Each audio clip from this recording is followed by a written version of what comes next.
Un vendeur méprise Sadio Mané à cause de son apparence, mais Karma a d'autres projets. La suite des événements le laissera complètement sans voix. Restez avec nous alors que cette incroyable histoire se déroule et atteint son moment le plus puissant. Et n'oubliez pas de nous dire d'où vous écoutez. Si vous aimez des histoires comme celle-ci, abonnez-vous pour en savoir plus. Maintenant, commençons. Le soleil de l'après-midi filtrait à travers les rideaux, peignant la pièce de chaude teinte dorée. Sadio Mané était assis sur sa chaise, parcourant nonchalamment son téléphone lorsqu'un message est apparu. Cela venait d'un ami de confiance au Sénégal. « Frère, tu dois voir ça. » Intrigué, Sadio a mis la vidéo sur écoute. Instantanément, l'écran s'est animé, révélant un champ poussiéreux où un groupe d'enfants jouait pieds nus. Leurs pieds soulevaient des nuages de terre sèche alors qu'ils poursuivaient une balle usée, leur rire remplissant l'air. Le ballon tenait à peine, ses pièces se décollaient, mais pour eux, il n'avait pas de prix. Malgré leur manque d'équipement, leur talent était indéniable, des dribbles ultra rapides, des mouvements rapides et des touches remplies de compétences brutes et de passion. Sadio sentit une boule dans sa gorge en lisant la suite du message. « J'ai trouvé ces enfants qui jouaient dans un quartier modeste. Ils ont un talent incroyable, mais ils n'ont même pas de chaussures appropriées. Peut-être pouvons-nous faire quelque chose pour les aider. » Ses yeux s'attardaient sur l'écran, mais son esprit dérivait vers sa propre enfance, le sol brûlant sous ses pieds nus, la sensation d'une balle entre ses orteils, les rêves qui lui semblaient autrefois si lointains. Il pinça les lèvres.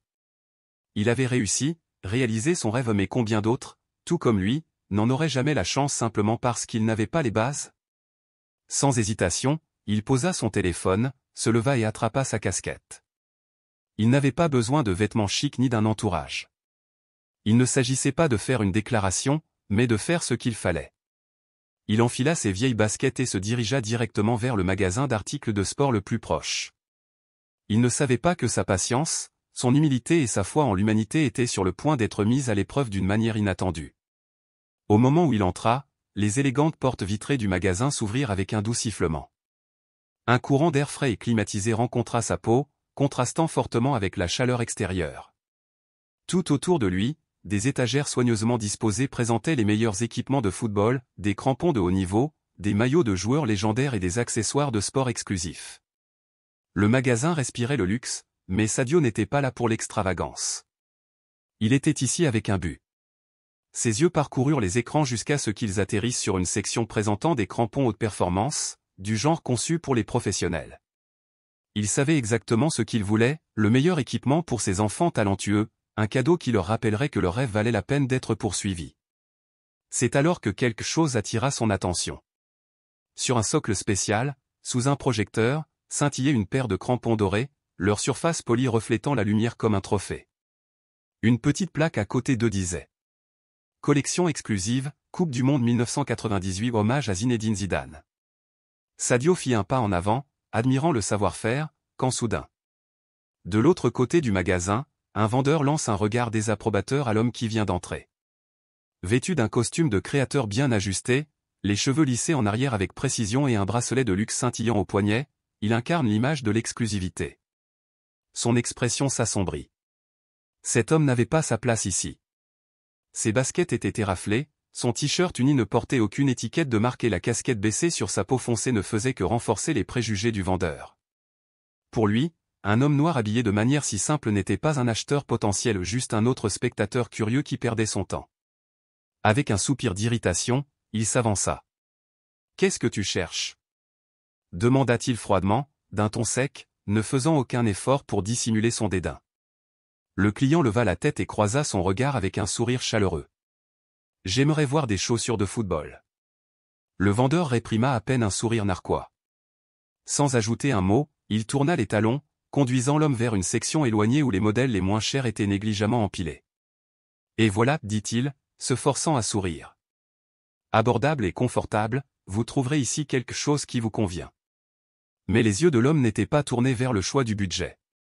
Au lieu de cela, il désigna une paire de bottes dorées étincelantes, du genre qui se démarquait des autres. « Pourriez-vous m'en dire plus ?» il a demandé. Le vendeur laissa échapper un rire sec, presque incrédule. C'était comme s'il venait d'entendre la demande la plus absurde de la journée. Répéta-t-il, sa voix ruisselant d'amusement. Ils sont chers. Son regard parcourut la tenue vestimentaire de l'homme avant d'ajouter « Vous feriez mieux de regarder quelque chose de plus, à votre portée. » Le client est resté calme. « J'aimerais les essayer. » C'était la goutte d'eau qui a fait déborder le vase. Le vendeur croisa les bras et secoua la tête avec amusement. « Vous? Essayez ça, se moqua Théil. Mon ami, ces chaussures ne sont pas pour n'importe qui. Il s'agit d'une édition spéciale de la Coupe du Monde 1998, conçue en l'honneur de Zidane. Un objet de collection. Pas quelque chose que l'on enfile simplement pour s'amuser. » Avec un geste dédaigneux, il se détourna, jetant un dernier regard froid par-dessus son épaule avant de s'éloigner. Le silence s'installa dans l'espace qu'il laissait derrière lui. L'homme resta immobile, son expression inchangée. Ce traitement ne l'a pas surpris, il ne lui était que trop familier. Mais cela n'a pas rendu la situation moins douloureuse. Non pas parce qu'il doutait de sa propre valeur, mais parce que des moments comme celui-ci prouvaient à quel point le monde avait encore beaucoup à apprendre. Et aujourd'hui, il était sur le point de recevoir une leçon. À proximité, un jeune employé regardait l'échange. Au début, il a supposé que son collègue suivait simplement la procédure standard.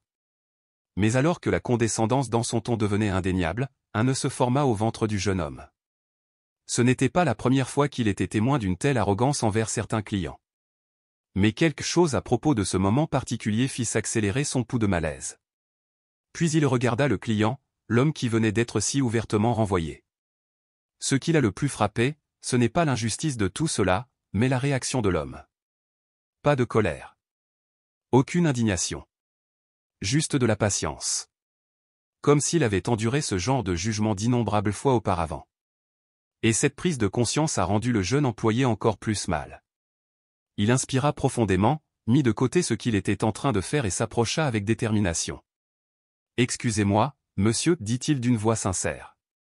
Je suis vraiment désolé de ce qui vient de se passer. Mon collègue n'aurait pas dû vous parler de cette façon. » L'homme, les mains toujours dans les poches, se tourna vers lui avec une expression calme et indéchiffrable. « Ce n'est pas un problème, dit-il d'un ton neutre. » Mais le jeune employé en savait plus. Il hésita un instant avant de baisser la voix. « Même si cela ne vous dérange pas, ce n'était toujours pas bien, a-t-il admis. Et j'aimerais me rattraper. Si vous êtes vraiment intéressé par ces bottes dorées, je peux en parler à mon superviseur. Peut-être que nous pouvons organiser pour vous de les essayer. » L'homme pencha légèrement la tête, ses yeux brillant d'une tranquille curiosité.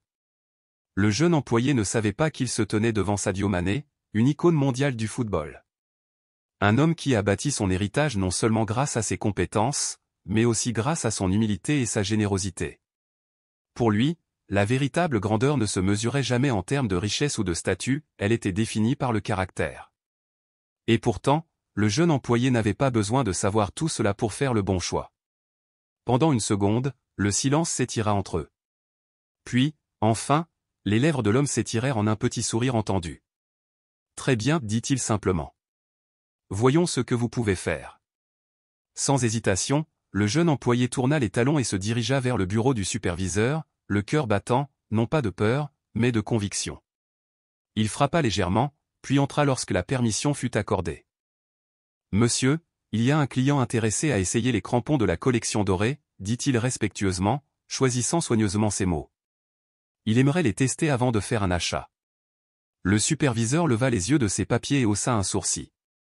La collection dorée?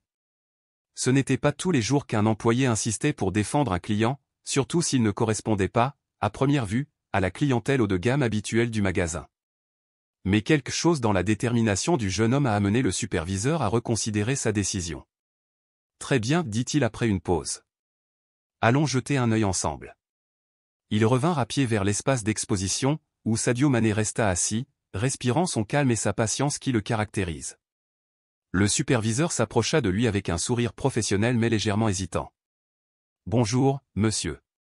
J'ai été informé que vous êtes intéressé par notre collection d'or. » Même s'il ne comprenait pas vraiment pourquoi, il avait le sentiment distinct d'être témoin de quelque chose d'important. Sadio, indifférent à cette attention, s'assit sur un banc voisin. D'un geste délibéré, il ôta sa casquette puis se pencha pour dénouer ses chaussures. Un lourd silence s'abattit sur le magasin. Le superviseur sentit son souffle se couper. Les yeux du jeune employé s'écarquillèrent d'incrédulité. L'arrogant vendeur, qui l'avait renvoyé quelques instants plus tôt, sentit le sang couler de son visage. Sadio avait été traité comme s'il n'y appartenait pas, alors qu'en réalité, il était l'un des footballeurs les plus admirés au monde. Reprenant ses esprits, le superviseur retrouva rapidement son calme. « C'est vraiment un honneur de vous accueillir ici, monsieur Mané », a-t-il déclaré, sa voix étant désormais empreinte d'un véritable respect.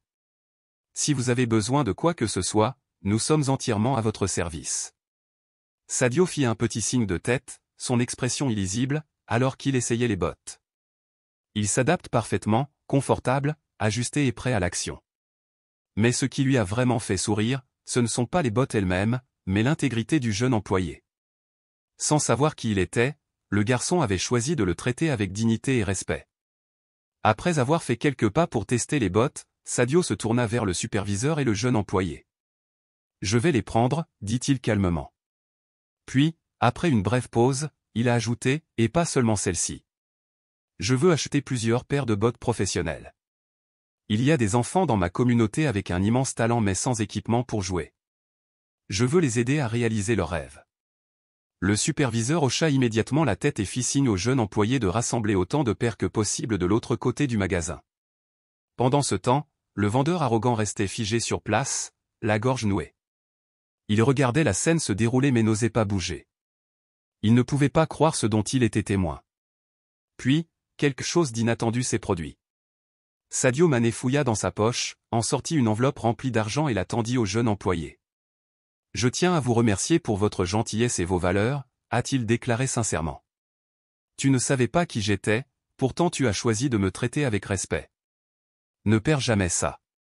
La vie récompense toujours ceux qui agissent avec intégrité. » Le jeune homme prit l'enveloppe les mains tremblantes, les yeux pleins d'émotion. « Monsieur Mané, j'ai seulement fait ce que je croyais être juste. » Et ça, dit Sadio avec un sourire chaleureux, c'est ce qui te rend spécial. Ne laisse personne changer ça chez toi. Puis, baissant légèrement la voix, il jeta un regard en coin à l'autre vendeur, qui restait immobile, comme pétrifié. Quant à votre collègue, je ne dirai rien. Je ne veux pas lui faire de mal. Le jeune employé le regarda, stupéfait.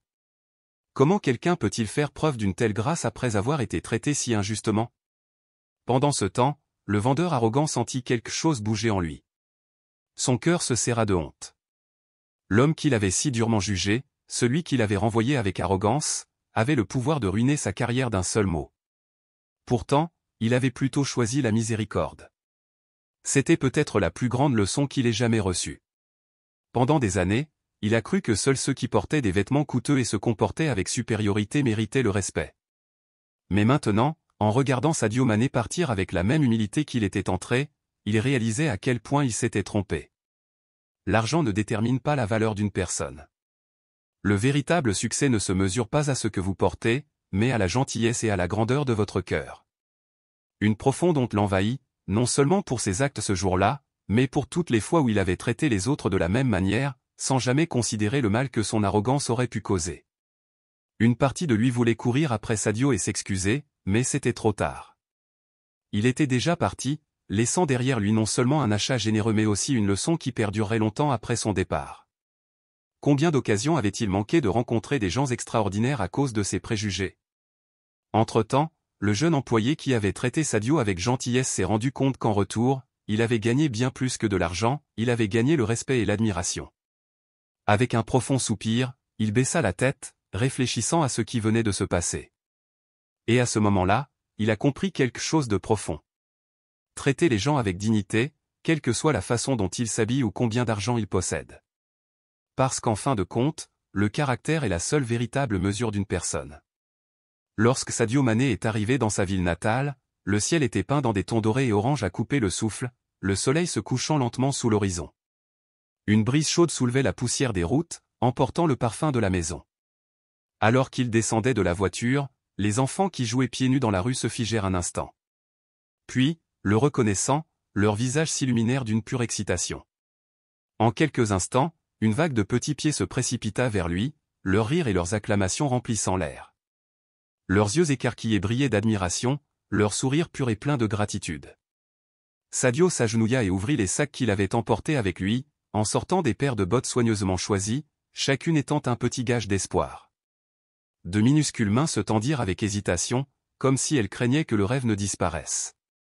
Ils tenaient les bottes comme des trésors inestimables, leurs doigts parcourant le tissu avec admiration. Certains enfants les regardaient simplement, incapables d'y croire. Pour eux, ce n'étaient pas de simples chaussures, elles représentaient une promesse d'opportunité, une porte d'entrée vers quelque chose de plus grand. Alors que Sadio les regardait, une vague de nostalgie l'envahit. Lui aussi avait autrefois couru pieds nus dans ces rues, poursuivant des rêves qui semblaient autrefois impossibles. Et maintenant, debout là, il réalisait qu'il leur offrait bien plus que de simples bottes.